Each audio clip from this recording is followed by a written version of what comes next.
Welcome. ഞാൻ കഴിഞ്ഞ ദിവസം റോബോട്ട് കിയോസാക്കിയെക്കുറിച്ച് പറഞ്ഞിരുന്നു. അദ്ദേഹം വലിയ കടക്കാരനാണെന്നുള്ളത്. അപ്പോൾ അത് പറഞ്ഞപ്പോൾ അദ്ദേഹം ഈ പോഡ്കാസ്റ്റിൽ ഇപ്രകാരം ഒരു കാര്യം കൂടി പറയുന്നുണ്ട്. എന്നെ തൊട്ട് കഴിഞ്ഞാൽ ഈ ബാങ്കുകൾ പലതും വീഴും, വലിയൊരു ഡിസ്റപ്ഷൻ ഉണ്ടാകുമെന്ന് അദ്ദേഹം പറയുന്നുണ്ട്. അപ്പോൾ അത്രമാത്രം ഇൻഫ്ലുവൻഷ്യൽ ആയിട്ടുള്ള ഒരു ആളായി അദ്ദേഹം മാറിയിരിക്കുന്നു എന്നുള്ളത് നമുക്ക് മനസ്സിലാക്കുവാൻ സാധിക്കും.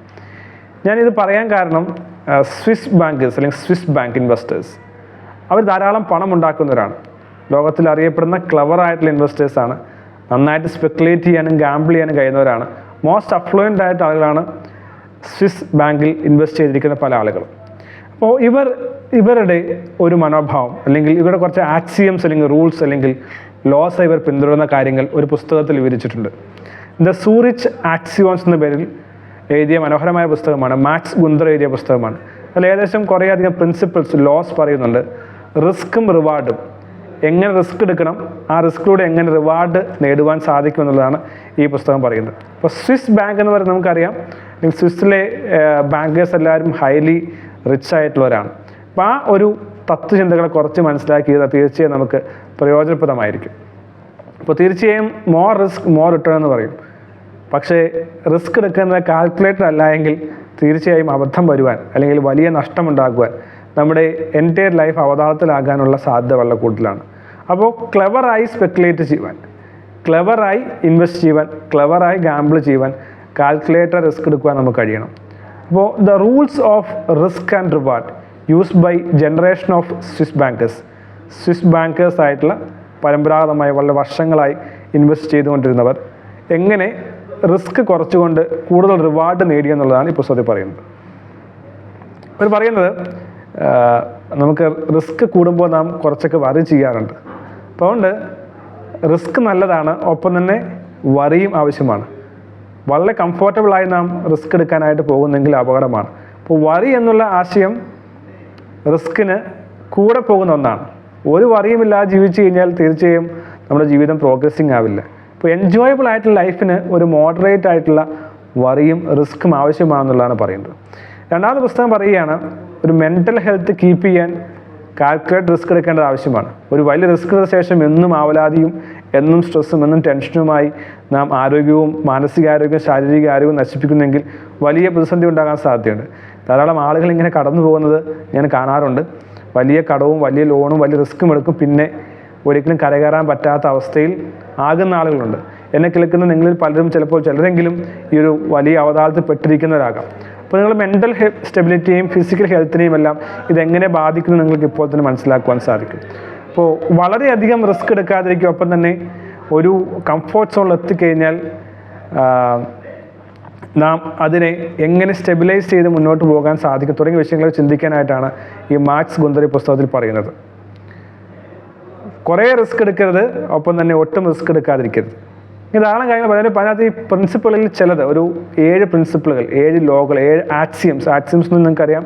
കമാൻഡ്മെൻറ്റ്സ് എന്നോ റൂൾസ് എന്നെല്ലാമാണ് ആക്സിയംസിനെ കുറിച്ച് നമ്മൾ പറയുന്നത്. ഇപ്പോൾ ഒരു 7 ആക്സിയംസ് ഞാൻ പറയാം.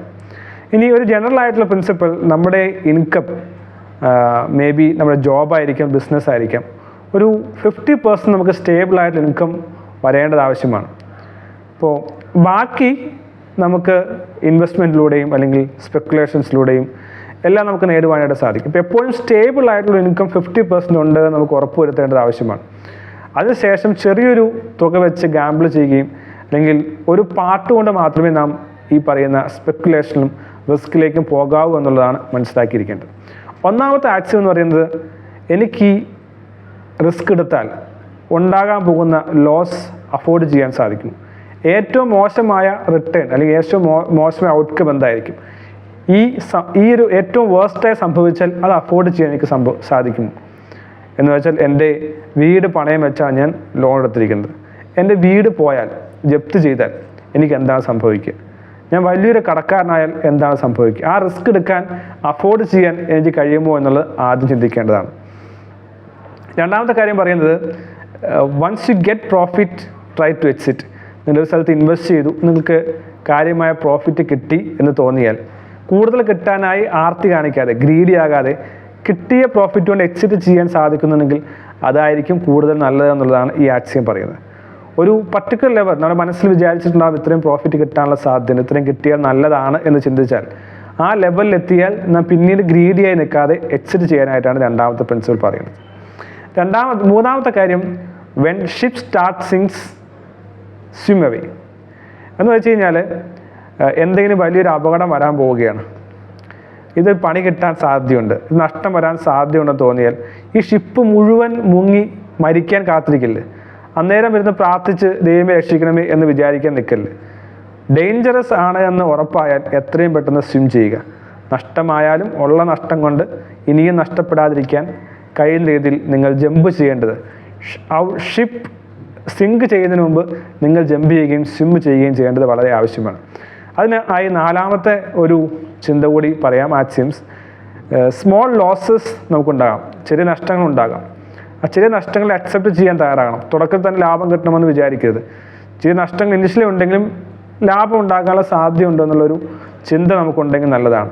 അതുകൊണ്ട് ചെറിയ നഷ്ടങ്ങൾ തുടക്കത്തിൽ സഹിച്ച് ഒപ്പം തന്നെ വലിയ നേട്ടങ്ങൾ നേടാൻ സാധിക്കുമെന്നുള്ള ഒരു കോൺസെപ്റ്റ് ഉണ്ടാകേണ്ടത് ആവശ്യമാണ്. എങ്കിൽ കൂടെയും ചെറിയ നഷ്ടത്തിൽ തന്നെ വലിയ നഷ്ടം ഉണ്ടാകാൻ സാധ്യതയുണ്ടെങ്കിൽ ആ ചെറിയ നഷ്ടം സഹിച്ച് നാം ആ റിസ്കിൽ നിന്ന് ഒഴിവാകേണ്ടത് ആവശ്യമാണ്. അഞ്ചാമത്തെ കാര്യം വളരെ പ്രധാനപ്പെട്ട കാര്യം എനിക്ക് തോന്നി, ഡോണ്ട് പ്രെഡിക്റ്റ് ഫ്യൂച്ചർ. ഒരു ചുമ്മാ പ്രെഡിക്റ്റ് ചെയ്യാൻ പാടില്ല. ഒരു പ്രോഫിറ്റ് പറയുന്ന പോലെ ഒരാൾ പലരും ഫ്ലാംപോയിൻ്റായി പറയും അത് അങ്ങനെയാകാൻ സാധ്യതയുണ്ട്, വലിയ നേട്ടമുണ്ടാകാൻ സാധ്യതയുണ്ട്, ഒരു എസ്റ്റിമേറ്റൊക്കെ ഉണ്ടാവും. പ്രത്യേകിച്ച് വലിയ ലോങ് ടൈം ആയിട്ടുള്ള കാര്യങ്ങളെക്കുറിച്ച് 20 വർഷം 30 വർഷം കഴിയുമ്പോൾ അങ്ങനെയാവും ഇങ്ങനെയാവും തുടങ്ങിയതായിട്ടുള്ള ഗാംബ്ലിംഗ് സ്പെക്കുലേഷൻസിലേക്ക് ഒരിക്കലും പോകരുത്. ഈ പുസ്തകം പറയുന്ന മെജോറിറ്റി ആളുകളും പ്രൊഡിക്റ്റ് ചെയ്യുന്ന തെറ്റാകാനുള്ള സാധ്യത കൂടുതലാണ്. ഫോർകാസ്റ്റിംഗ് എല്ലാം തെറ്റാകാനുള്ള സാധ്യത കൂടുതലാണ്. എസ്പെഷ്യലി ലോങ് ടൈമിലേക്കുള്ള 20-30 വർഷത്തിന് ശേഷം ഇങ്ങനെ സംഭവിക്കുമെന്നുള്ള ചിന്തയോടെ നാം റിസ്ക് എടുക്കാനായിട്ട് പോകരുത് എന്നുള്ളത് ഈ പുസ്തകത്തിൽ പറയുന്ന അഞ്ചാമത്തെ കാര്യമാണ്. ആറാമത്തെ കാര്യമാണ് ചാർട്ട് ഇല്യൂഷൻസ്. പലപ്പോഴും പല ചാർട്ടുകളും കാണിച്ച് ഇതിങ്ങനെ ആയാൽ ഇങ്ങനെയാകും, ഇത്ര പ്രോഫിറ്റ് വരും, ഇത്ര കോമ്പൗണ്ട് ചെയ്യും, ഇങ്ങനെയുള്ള ചാർട്ടുകൾ കണ്ട് പെട്ടെന്ന് നമ്മൾ കണ്ണ് മഞ്ഞളിച്ച് പോകാനുള്ള സാധ്യത കൂടുതലാണ്. അത്തരം ട്രാപ്പുകളെ നാം ശ്രദ്ധിക്കേണ്ടത് ആവശ്യമാണ്. ഇതിന് ഹിസ്റ്ററി ട്രാപ്പ് എന്നൊക്കെ പറഞ്ഞ ടെർമിനോളജീസ് ഉപയോഗിച്ചിട്ടുണ്ട്. ചരിത്രത്തിലെ പല കാര്യങ്ങളും റിപ്പീറ്റ് ചെയ്യുമ്പോൾ നാം ചിന്തിക്കും, പക്ഷേ റിപ്പീറ്റ് ചെയ്യാനുള്ള സാധ്യതയില്ല. ഇങ്ങനെയുള്ള കാര്യങ്ങളൊക്കെ പുസ്തകത്തിൽ പറയുന്നുണ്ട്. നിങ്ങൾക്ക് തീർച്ചയായും നേരിട്ട് വായിച്ച് മനസ്സിലാക്കുവാനായിട്ട് സാധിക്കും. ഇനി ഏഴാമത്തെ കാര്യം വളരെ കോമൺ ആയിട്ട് ലോജിക്കായി നമുക്ക് മനസ്സിലാക്കാൻ കഴിയുന്ന കാര്യമാണ്, ടു കംഫോർട്ടബിൾ. ആ ഒരു റിസ്ക്കാണ് നമുക്ക് തോന്നുന്നില്ല. ഇൻവെസ്റ്റ് ചെയ്യുമ്പോൾ വളരെ കംഫോർട്ടബിളാണ്, വളരെ കംഫോർട്ടബിളായി വലിയൊരു ഇൻകം റിട്ടേൺ നമുക്ക് കിട്ടാൻ പോവുകയാണ്.